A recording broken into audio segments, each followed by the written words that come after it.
নগরীর আলো আমাকে টানে না, টানে না ব্যস্ত সড়ক, ইটের দেয়াল। কোলাহলে গুম হয়ে যাও মানুষের মুখ।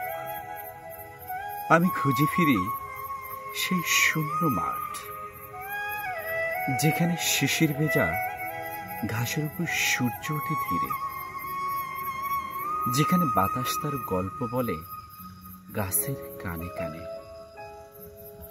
যেখানে সন্ধ্যার পর ব্যস্ততা থামে, শুধু নদীর ঢেউগুলো বয়ে চলে দৃষ্টির অগোচরে।